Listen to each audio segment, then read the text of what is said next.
السلام علیکم بھائیو، آج کی ویڈیو میں ہم ذرا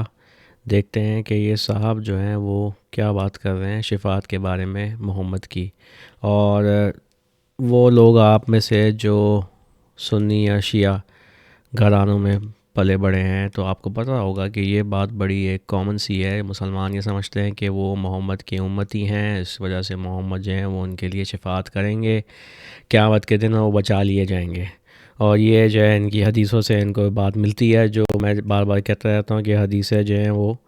سب جھوٹی ہیں، وہ ایک بخاری نامی آدمی نے بنائی یا اس جیسے اور لوگوں نے، تاکہ وہ آپ کو قرآن سے ہٹائیں، سچ سے ہٹائیں۔ تو یہ لوگ جو ہیں ظاہر سی بات ہے ان کا تو کیس کلوزڈ ہے، یہ تو حق میں جا رہے ہیں۔ لیکن مسئلہ یہ ہے کہ یہ جو صاحب ہے نا، اس طرح کے جو باقی ہیں نا علماء کرام، وہ بھی ابھی تک لوگوں کو بھٹکا رہے ہیں، کیونکہ وہ یہ الٹی سیدھی باتیں کرتے ہیں، حدیثیں نکال کے دکھاتے ہیں آپ کو کہ آپ جو ہے وہ بے فکر ہو جائیں کہ بھئی آپ کا جو ہے مسئلہ کوئی نہیں ہے، آپ قیامت کے دن بچ جائیں گے کیونکہ آپ محمد کی امتی ہیں۔ لیکن مسئلہ سارا یہ ہے کہ قرآن جو ہے وہ ان سب جھوٹوں کے خلاف جو ہے وہ بات کرتا ہے اور سچ ہمیں بتاتا ہے۔ اور قرآن کے اندر صاف صاف لکھا ہوا ہے کہ محمد کی شفاعت، جس کو آپ عام اردو میں کہیں گے سفارش، وہ کیا ہے؟ تو وہ جو ہے پہلے ہم اس آیت کو دیکھتے ہیں۔ یہ قرآن اردو ترجمہ .com ہے، جہاں میں اپنی ٹرانسلیشن اپلوڈ کر رہا ہوں۔ ابھی میں چیپٹر 25 تک نہیں آیا ہوں، تو میں آپ کو خالی عربی میں پڑھ کے سنا دیتا ہوں اور پھر اس کا ترجمہ کر دیتا ہوں۔ آپ اپنے فیوریٹ جو بھی ٹرانسلیٹر ہیں، جو بھی جن کا ترجمہ آپ پڑھ رہے ہیں، ان کی ٹرانسلیشن دیکھ لیں، بات آگے پیچھے وہی ہو رہی ہے۔ تو ہم پہلے یہ آیت پڑھتے ہیں، یہ چیپٹر 25 میں، پھر جا کے ہم ان صاحب کی ویڈیو دیکھتے ہیں۔ ان کا تعارف کرانے کی تو ضرورت نہیں ہے، ہر ایک کو پتہ ہے کہ یہ صاحب کون ہے۔ اور پھر ہم چل کے تھوڑا اور قرآن میں انویسٹیگیشن کرتے ہیں یہ سفارش کے بارے میں، کہ شفاعت جو ہے وہ ہے کیا، کیا کوئی ہماری شفاعت کر سکتا ہے قیامت کے دن یا نہیں۔ تو شروع کرتے ہیں، بسم اللہ الرحمن الرحیم۔ وقال رسول یا ربی ان قومی اتخذوا ھذا القرآن مہجورا۔ اور کہیں گے رسول، یا کہے گا رسول، یا ربی اے میرے رب، ان قومی اتخذوا، میری قوم نے لیا، اتخذوا مطلب ہوتا پکڑ لینا، ھذا القرآن مہجورا، ھذا یہ قرآن مہجورا، اور اسے چھوڑ دیا، ٹھیک ہے۔ تو میری قوم نے اس کو کوئی خاص توجہ نہیں دی، بات یہ ہو رہی ہے، آپ ترجمے جا کے پڑھ لیں، وہی بات ہو رہی ہے۔ احمد علی صاحب کہتے ہیں اور رسول کہے گا اے میرے رب، بے شک میری قوم نے اس قرآن کو نظر انداز کر رکھا تھا۔ جالندی صاحب کہتے ہیں اور پیغمبر کہیں گے، پیغمبر لفظ نہیں ہے، رسول ہے، وہ نبی ہوتا ہے، خیر، اور پیغمبر کہیں گے کہ اے پروردگار، میری قوم نے اس قرآن کو چھوڑ رکھا تھا۔ مودودی صاحب کہتے ہیں اور رسول کہے گا اے میرے رب، میری قوم کے لوگوں نے اس قرآن کو نشانہ تضحیک بنا لیا تھا۔ آگے پیچھے وہی بات ہو رہی ہے کہ وہ قرآن کو خاص کوئی امپورٹنس نہیں دی تھی، بات ہی ہو رہی ہے، جو کہ ہم دیکھ رہے ہیں آج کے زمانے میں یہی ہے۔ قرآن کو کوئی نہ اسٹڈی کرتا ہے، نہ اس کو پڑھنے کی کوشش کرتے ہیں، نہ سمجھنے کی کوشش کرتے ہیں، ان لوگوں کی باتوں میں آ جاتے ہیں زیادہ تر مسلمان۔ خیر، تو ذرا ان ویڈیو دیکھتے ہیں صاحب کی، پھر آگے بات بڑھاتے ہیں۔ امام مسلم نے صحیح مسلم میں لکھا، نبی صلی اللہ علیہ وآلہ وسلم نے فرمایا، سب سے پہلے قیامت کے دن میں اپنی قبر سے نکالا جاؤں گا، سب سے پہلے میں شفاعت کروں گا، سب سے پہلے میری شفاعت قبول ہوگی۔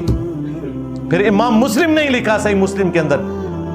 کہ سب سے پہلے میں جنت کے دروازے پہ دستک دوں گا، داروغ جنت رضوان پوچھیں گے کون، میں کہوں گا محمد، تو وہ کہیں گے مجھے حکم بھی یہی تھا کہ آپ کے نام کے اوپر جنت کا دروازہ کھلے گا۔ صلو علی محمد وآل محمد، اللہم صلی علی محمد وعلی آل محمد۔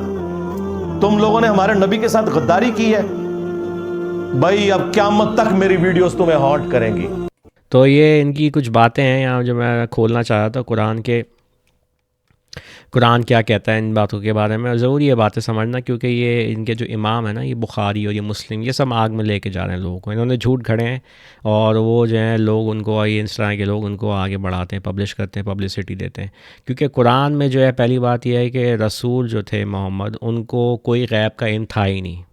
وہ اندیکھے کو نہیں جانتے تھے سوائے اس کے جو قرآن ان پر وحی کیا گیا تھا۔ تو پہلے ہم وہاں چل کے وہ بات کو دیکھتے ہیں کہ کیا بات ہو رہی ہے،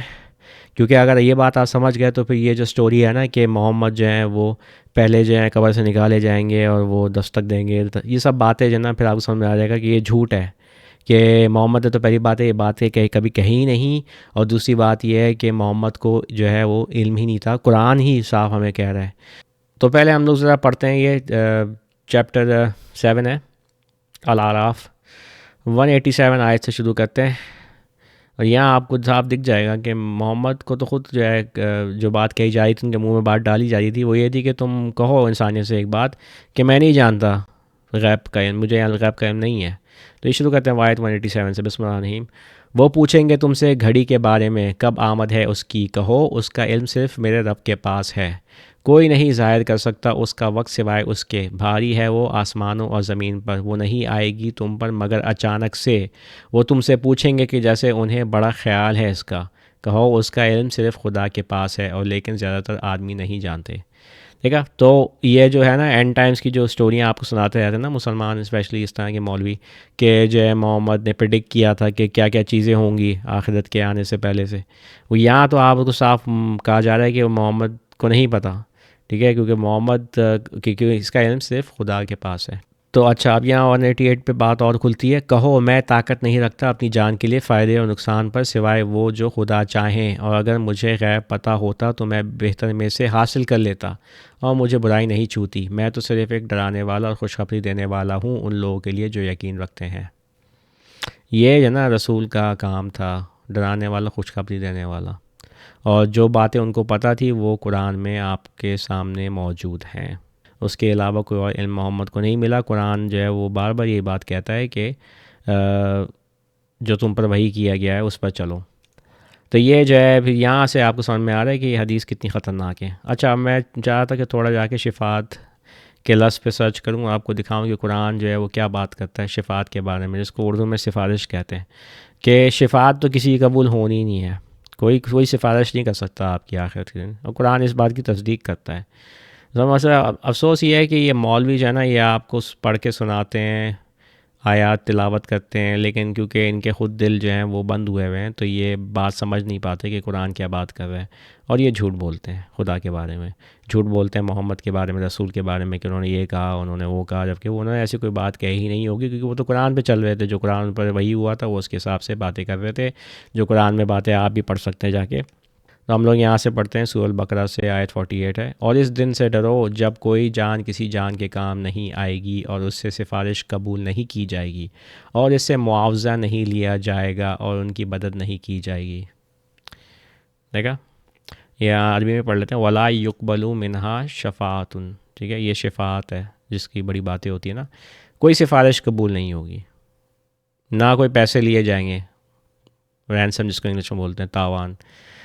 معاوضہ ہے، میں نے اس کو ٹرانسلیٹ کیا ہے۔ یہاں آتے ہیں آیت 123 پہ، اور اس دن سے ڈرو جب کوئی جان کسی جان کے کام نہیں آئے گی، اور اس سے معاوضہ نہیں لیا جائے گا، اور سفارش اسے فائدہ نہیں دے گی، اور ان کی مدد نہیں کی جائے گی۔ ٹھیک ہے، کوئی مدد کرنے والا نہیں ہے۔ یہ قرآن کلیئر ہے اس بارے میں، تو یہ وہی ہے نا کہ پڑھنے کی بات ہے نا، سمجھنے کی بات ہے۔ یہ لیں پھر سے پڑھ لیں آیت 254 میں، یہ قرآن میں تو آپ کو بہت جگہ ملے گا، یہ شفاعت کا جو کانسیپٹ ہے نا یہ بہت پرانا ہے۔ جیسے عیسائی کہتے ہیں کہ حضرت عیسیٰ ان کی شفاعت کریں گے، اسی طرح محمد کے جو یہ لوگ ہیں جو پیچھے چل رہے ہیں محمد کے، سپوزڈلی اپنے آپ کو مسلمان کہتے ہیں، کہ وہ محمد کے پیچھے نہیں چل رہے، وہ تو اپنے ایک مذہب کے پیچھے چل رہے ہیں جو اسلام کے نام سے، الاسلام کے نام سے، وہ بھی یہی کہتے ہیں کہ محمد ہماری شفاعت کریں گے۔ اے وہ جنہوں نے یقین کیا، یہ آیت 254 ہے، خرچ کرو اس میں سے جو ہم نے تمہیں دیا ہے، اس سے پہلے کہ آ جائے دن جس میں کوئی سودا نہیں ہوگا، اور نہ دوستی اور نہ سفارش، اور انکار کرنے والے وہ غلط کرنے والے ہیں۔ ٹھیک ہے، یہ لو، یہ پھر سے شفاعت کا لفظ ہے، آپ اس ویب سائٹ پہ آ کے سرچ کر سکتے ہیں یہ عربی لفظ کے لیے، جو جس کی روٹس ہیں شین فا عین، اور آپ دیکھیں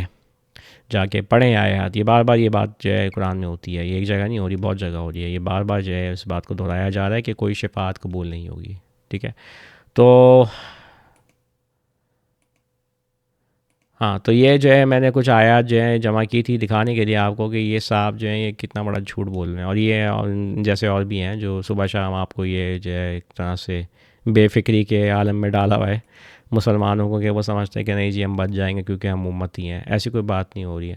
جو کام کرو گے تم اس کے حساب سے تمہیں اس کا بدلہ دیا جائے گا۔ قرآن کا موقف یہی ہے، قرآن بار بار یہی بات کرتا ہے، اور یہ اس طرح کے کوئی شارٹ کٹس جو ہے نا یہ کام نہیں آئیں گے۔ تو ان چیزوں پہ دھیان دینا ضروری ہے، کیونکہ جیسے میں کہتا رہتا ہوں لوگ قرآن کو پڑھتے نہیں ہیں، نہ اس کو سمجھنے کی کوشش کرتے ہیں، ان لوگوں کی باتوں میں آ جاتے ہیں جو بھٹکا رہے ہیں صاف صاف لوگوں کو، اور ان کو جو ہے انہوں نے جو ہے سلا دیا ہے۔ یہ لوگ سمجھتے ہیں، مسلمان سمجھتے ہیں کہ بھئی ہم نے کلمہ پڑھ لیا ہے ہم نمازیں پڑھ لیتے ہیں جتنی ہم پڑھ سکتے ہیں تھوڑی بہت، اور بچ جائیں گے ہم. لیکن قرآن اس طرح کی کوئی بات نہیں کرتا. قرآن میں کوئی اور بات ہو رہی ہے، یہ مولوی کچھ اور بات کر رہے ہیں. قرآن کہہ رہا ہے کہ اچھے کام کرو، خدا سے ڈرو، لوگوں کے ساتھ اچھی طرح بات کرو، دیانتداری کرو، جھوٹ نہ بولو، اور بھی بہت ساری باتیں ہیں جو قرآن کر رہا ہے.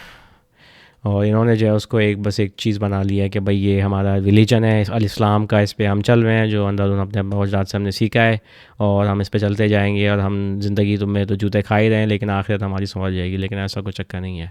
تو ان باتوں کو سمجھنا ضروری ہے. میں ویڈیوز بناتا رہوں گا، جیسے میں قرآن کو ٹرانسلیٹ کر رہا ہوں آگے بڑھ کے، اور کیونکہ ظاہر سی بات ہے یہ چیزیں دکھانا ضروری ہے مسلمانوں کو، اور کہ شاید وہ کچھ اس سے سیکھیں. چلیں آج کا ویڈیو یہیں رکھتے ہیں، انشاءاللہ بات ہوتی ہے نیکسٹ ویڈیو میں. السلام علیکم.